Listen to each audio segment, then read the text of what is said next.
welcome back to the show. Cycle of Fear is a supernatural thriller. It just made its premiere on Saturday night at the Bloor Cinema, and it features many great Toronto actors, and we have one of the actors here, and the executive producer, who's also an actor in the film. Welcome, Valerie, Morrissey, and Tony Porfilio. Hello. Hello. How are you? I'm awesome. Yeah. How did the premiere go? Went fantastic. I think it was beyond a lot of people's expectations. You know, being an independent film, you know, shot locally. Actually, shot up in Angus, Ontario. So a lot of people had very low expectations of the film, and I know the cast was really nervous. You know, they've been emailing the director, myself. You know, what's going on? What's going on? Were you nervous? I was. You know, I mean, you're always there when you're filming it, but to see the finished product is always a big surprise. You know, there's always some twists and turns. You don't know how it's going to be edited. Yeah. But What's it like to be in a scary movie? Is it as scary as it looks, or because there's so many people around? It is. Yeah. I mean, well, not so much. I mean, the makeup was phenomenal. Yeah. The witches, the demons. I mean, when you're glancing at them, they're scary. But I mean, when you're filming it, you know, you've got everybody behind the cameras. You've got everybody, so you kind of lose the. You don't have the same effect. How do you get into the scary mode with having all the normal stuff having just a couple feet away? That's where all the acting comes in, right? Acting. Yeah. What is the film about? Well, the film is about some supernatural. I don't know how to put this. The people who are in transit, okay, either in transit going to hell or in transit going to heaven, okay. And so they're in search of a book, and there's only one person that knows where the book is, and it actually happens to be Valerie's character. Okay. My character is actually Secrets. Yes, and she's actually the one that the demon and the witch are after, and she's got to kind of figure out why they're after her, while getting away and trying to finish up, we'll say, what's going on in the movie. I don't want to give too much away. So the magic is that there's this book called the Codex. And no one can read it but Tabitha, which is the character Valerie plays, right? And she doesn't know she can read it either, because she's a descendant of its original authors. And so which is really cool in the movie is that, you know, the pages are blank, and actually there's a joke about, you know, so there's a bit of comedy relief inside the film, right? And all of a sudden the words appear, and they only appear to her as she touches the book. So it's really cool. Tony, have you always been a kind of a supernatural thriller horror guy? Actually, never. If you look at all the films I've ever done, it's always been, you know, either a cop film or the mobster. I've never done thrillers, right? But I was approached back in September 2006 to actually audition for one of the characters, which happens to be a cop, by the way.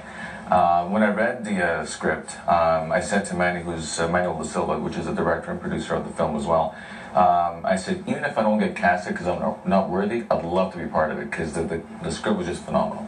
So cool. So then you were able to slip in as the executive producer. Well, of course. So how are your roles? Are you together in the movie at all, or is it actually never? No, you're never in the movie together. No, wow.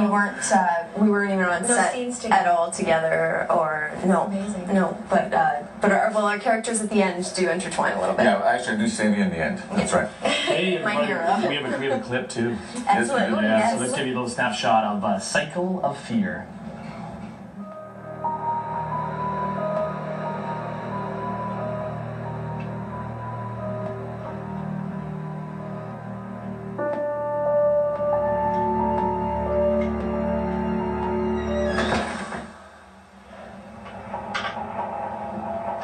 Miss Thompson? Hello?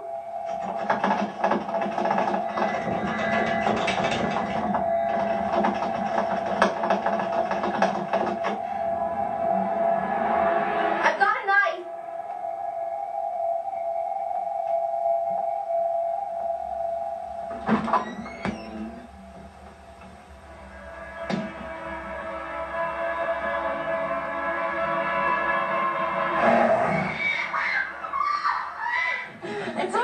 It's always, you know, why do you open the door? I know, you know, it's like, I know. but human nature, I think I would open the door too. The horror genre is huge right now too. Yeah. It is. Yeah. People love kind of being scared. Yeah. Yeah. Why is that? Well, it's funny, you know, it's like Manny said the other day when we did another TV interview. He says, I think people just love that adrenaline rush. It's like going for roller coasters. I think you were speaking this morning.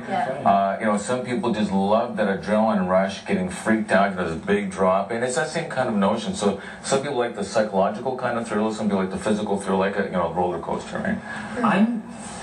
not the best. I'm not the best in horror movies. I'll be honest, because I'm always kind of the guy that can't look.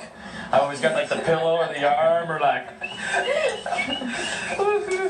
I'm the same. I'm not a. I get very scared. You always love them. Sci-fi. I love my sci-fi, my like superhero movies and horror movies. I wonder if that makes it easier as an actor if you like the genre, or is it just that doesn't really make a difference? I know it's that excitement, like that, you know, like I'm into it, so it's exciting. Yeah, like see, for me, I'm not necessarily into it, but you know, my character was a detective, and I've played those before in other films, so it's more about the character, right? But again, you know, we actually like to qualify. We don't like to call it a horror movie because most horror movies are, you know, a lot of blood and gore, slash and whatever. Whereas this one's really a lot about the story. There is a bit of blood and gore, but not very much. It's not highlighted. It's there because it is part of the genre, right? But it's more. That's what we're calling a supernatural thriller because there are demons and witches, right? But it's a bit of a difference, right? Our music is awesome. I mean, Valerie can attest that she's finally heard it. It's phenomenal. The music really makes the movie. Well, that's outside of the acting and the story. In this kind of genre. Even Rainbow, I gotta say, the music was, you know, the music made. If that movie was in silence, I would have been like, oh, it's not a good movie. Hey guys, we have another clip of Cycle of Fear. You said it so well. It's so well.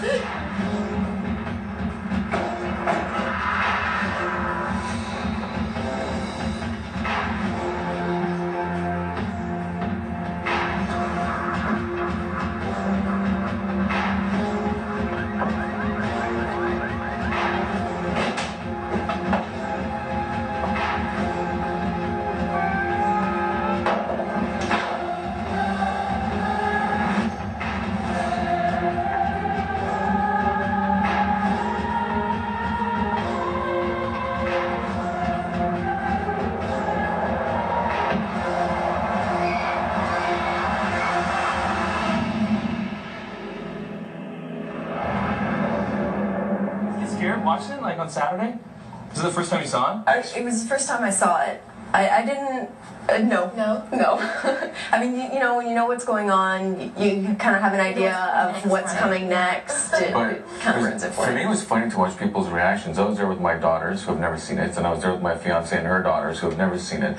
And there was a scene, and they all just popped up right up. So when I saw that reaction, I said to myself, okay, we got it. We actually got the message through, right? Yeah, it's really got to be really rewarding watching it for the first time in front of an audience to kind of see the reaction. Because sometimes you think, oh, they didn't laugh at that one, or they didn't get scared at that one, but then they surprised that they got scared at another part. Right? Exactly. What happens now, Tony? What's the steps? Well, now there's a lot of work still involved. So we just finished production, as you know, not that long ago, so we're able to, you know, to show it to everybody.